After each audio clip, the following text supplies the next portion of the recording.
Famous dialogue है, don को पकड़ना मुश्किल ही नहीं नामुमकिन है। लेकिन आज माया नगरी से जो खबर आई है उसने इस डायलॉग को ही पलट कर रख दिया है। जो डॉन 11 मुल्कों की पुलिस के हाथ नहीं आया, वो आज अपनों के ही बनाए चक्रव्यूह में फंसा हुआ है कि पूरी फ्रेंचाइजी यानी डॉन 3 पर अब सवाल खड़े हो गए हैं। बॉलीवुड में इस वक्त सबसे बड़ा सवाल गूंज रहा है कि क्या डॉन को धुरंधर ने फंसा दिया है।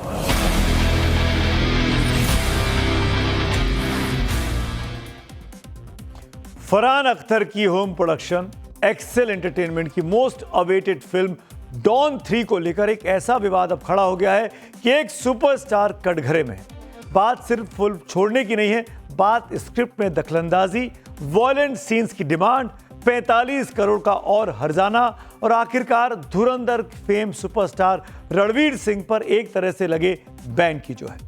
इस जंग को समझने के लिए पहले उस लीगेसी को समझना होगा जिसे दांव पर लगाया गया है। साल 1978 जब सलीम जावेद की जोड़ी ने एक ऐसी स्क्रिप्ट लिखी जिसने अमिताभ बच्चन को अजेय कर दिया। महज कुछ लाख रुपए में बनी डॉन ने बॉक्स ऑफिस पर उस वक्त अपनी लागत से 10 गुना ज्यादा कमाई करके प्रोड्यूसर्स की तिजोरियों नोटों से भर दी थी। इसके बाद साल 2006 में इस विरासत को संभाला जावेद अख्तर साहब के बेटे फरहान अख्तर ने। किंग खान यानी शाहरुख खान नए दौर के शातिर और स्टाइलिश डॉन बनकर स्क्रीन पर आए और बॉक्स ऑफिस पर तहलका मचा दिया। 2011 में आई Don 2 the king is back. इस फ्रेंचाइजी ने एक्सेल एंटरटेनमेंट को बॉलीवुड के सबसे बड़े ब्रांड में से एक बना दिया। हर किसी की नजरें थी कि इसके तीसरे पार्ट पर। साल 2023 में फरहान अख्तर ने आधिकारिक तौर पर घोषणा की कि अब डॉन की लीगेसी को वो आगे बढ़ाएंगे नए जमाने के सुपरस्टार रणवीर सिंह के साथ। फैंस झूम उठे। सोशल मीडिया में इस फिल्म का टीजर भी लॉन्च कर दिया गया। डॉन 3 का ये टीजर करीब 2 साल पुराना है। जी हाँ, 2 साल पुराना। मिलियंस व्यूज हैं इसके यूट्यूब पर। शुरुआत में इस मेगा प्रोजेक्ट में लीड एक्ट्रेस के तौर पर कियारा आडवाणी को साइन किया गया था, लेकिन किस्मत को कुछ और ही मंजूर था। खबरों के मुताबिक मैटरनिटी ब्रेक के चलते कियारा को इस फिल्म से पीछे हटना पड़ा। इसके बाद मेकर्स ने कृति सनन को अप्रोच किया। ऐसी खबरें बाजार में तैरने लगी थी, लेकिन एक्ट्रेस के बदलने और बार बार रीवर्क के चक्कर में फिल्म का शेड्यूल आगे खिसकता गया। फिल्म लगातार डिले होती रही और इसी देरी ने उस मोड़ की नींव रख दी जहां आज ये पूरी फिल्म अब डब्बा बंद होने के कगार पर पहुंच गई है। डॉन 3 की शूटिंग में डिले हुई तो रणवीर सिंह खाली नहीं बैठे, वो व्यस्त हो गए अपनी दूसरी फिल्म धुरंधर में। 2025 के आखिर में धुरंधर 1 रिलीज हुई और फिर इसी साल की शुरुआत में धुरंधर 2 मार्च के महीने में रिलीज हो गई। बॉक्स ऑफिस पर धुरंधर की दोनों ने कामयाबी के तमाम रिकॉर्ड तोड़ दिए। दावा है कि धुरंधर की ब्लॉकबस्टर सक्सेस के बाद रणवीर सिंह के तेवर बदल गए। मीडिया रिपोर्ट्स पर भरोसा करें तो धुरंधर फ्रेंचाइजी से पहले रणवीर सिंह आलिया भट्ट के साथ रॉकी और रानी की प्रेम कहानी में सिल्वर स्क्रीन पर नजर आए थे। रिपोर्ट के मुताबिक करण जौहर की romantic comedy film drama film के लीड रोल के तौर पर रणवीर को 25 करोड़ उस वक्त मिले थे, जबकि धुरंधर फ्रेंचाइजी के लिए रणवीर सिंह को 50 करोड़ रुपए फीस मिली, यानी सीधे फीस में 100% का इजाफा। मिड डे की रिपोर्ट के मुताबिक डॉन 3 की शूटिंग शुरू होने से पहले रणवीर ने अचानक फिल्म छोड़ने का मन बना लिया। मेकर्स का बेहद गंभीर आरोप है कि रणवीर सिंह स्क्रिप्ट में भारी हस्तक्षेप कर रहे हैं। रणवीर चाहते थे कि डॉन 3 में भी धुरंधर की तरह भारी डार्क थीम हो, वॉयलेंट सीन्स और डाले जाएं जो धुरंधर की यूएसपी थी। लेकिन फरहान अख्तर जो कि फिल्म के प्रोड्यूसर हैं, डॉन के उस क्लासिक शातिर और यूनिवर्सल स्वैग को डार्क थीम की भेंट चढ़ाने को तैयार नहीं हुए। नतीजा रणवीर ने फिल्म से किनारा कर लिया और साइनिंग अमाउंट लौटाने की बात कह दी। रणवीर के अचानक फिल्म छोड़ने से फरहान अख्तर का गुस्सा 7वें आसमान पर पहुंच गया। दावा है प्री प्रोडक्शन स्क्रिप्ट पर रिवर्क और शूटिंग डिले के चलते मेकर्स के करोड़ों रुपए पानी की तरह बह चुके हैं। नुकसान की भरपाई के लिए फरहान सीधे प्रोड्यूसर्स गिल्ड पहुंच गए और रणवीर सिंह पर 45 करोड़ रुपए के हर्जाने का दावा ठोक दिया। डॉन 3 जो एक्सेल मूवी की फिल्म थी, उसमें उन्होंने 3 साल तक प्री प्रोडक्शन हुआ, बाद में लास्ट मोमेंट में उन्होंने मना कर दिया और फरहान अख्तर की कंप्लेन आई डायरेक्टर एसोसिएशन में, उन्होंने हमें फॉरवर्ड किया। उसके बिहाफ पे उनको बार बार बुलाने का प्रयास किया, लेकिन उन्होंने ना आना उचित समझा। खबर यह भी है कि इस विवाद को खत्म करने के लिए इंडस्ट्री के मिस्टर परफेक्शनिस्ट यानी आमिर खान साहब ने बीच बचाव किया दोनों पक्षों में। दोनों पक्षों को साथ बिठाया, गिल्ड ने सुबह का वक्त भी दिया, लेकिन अहम की इस लड़ाई में कोई झुकने को तैयार नहीं था।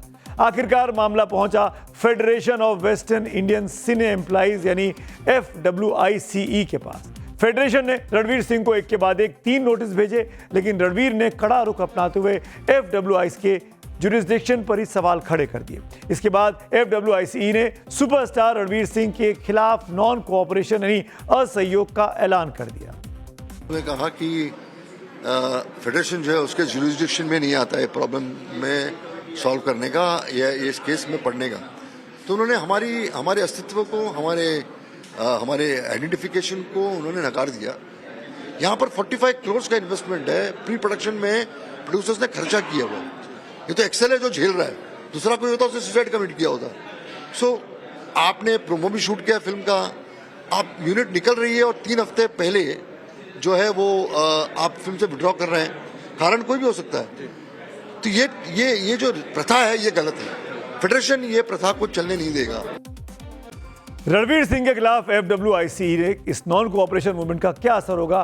क्या इसकी वजह से रणवीर की आने वाली दूसरी फिल्मों की रिलीज भी अटक सकती है? ये भी बताएंगे आगे चल के। लेकिन पहले जानिए कैसे FWICE के ऐलान के बाद इंडस्ट्री के कई लोग रणवीर सिंह के सपोर्ट में भी आ गए हैं। जाने माने फिल्म मेकर संजय गुप्ता ने रणवीर को बैन करने पर फेडरेशन की आलोचना की है।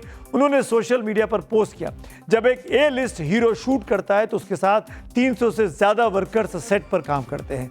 किसी को बैन करने से उसका नुकसान नहीं होता, बल्कि उन मजदूरों की रोजी रोटी छिन जाती है जो उस काम पर ही निर्भर है। वहीं अपकमिंग फिल्म गवर्नर के प्रमोशनल इवेंट के दौरान एक्टर मनोज वाजपेयी ने भी इस पूरे विवाद पर रिएक्ट किया है। मनोज वाजपेयी ने उम्मीद जताई कि मामला जल्द सुलझा लिया जाएगा।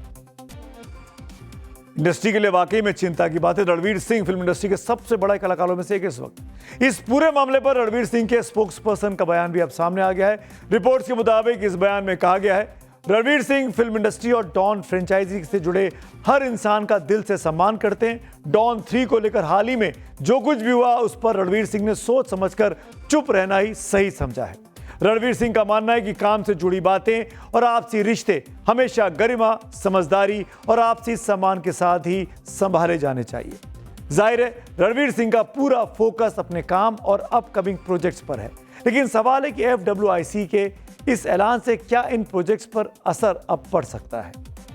दरअसल federation of western India cine employees यानी FWICE फिल्म इंडस्ट्री के वर्कर्स और आर्टिस्ट के हितों की रक्षा करने वाली सबसे बड़ी संस्था है।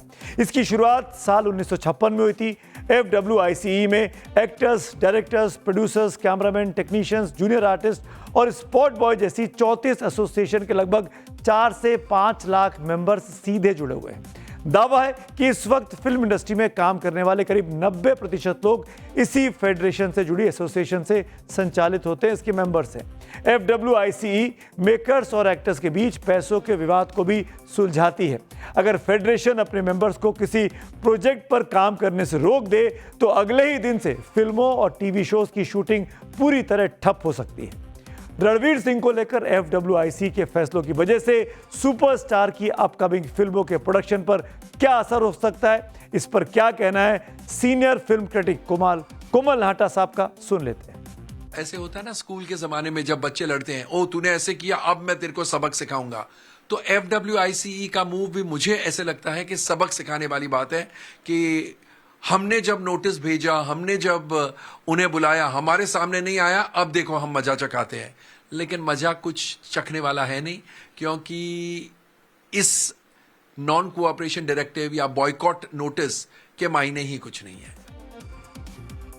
धुरंधर आता था तो तालियां बजती थी, डॉन 3 आएगा क्या नहीं किसी को नहीं पता। विवाद चाहे जितना भी बड़ा हो, लेकिन सिनेमा का एक ही उसूल रहा है, the show must go on. उम्मीद है कि यह गतिरोध जल्द टूटेगा, क्योंकि इस शो के पीछे सिर्फ बड़े नाम नहीं बल्कि वो सैकड़ों गुमनाम चेहरे भी हैं जिनकी रोजी रोटी इसी कैमरे के ऑन होने से चलती है। ऐसे में मनोरंजन का ये पहिया थमना नहीं चाहिए।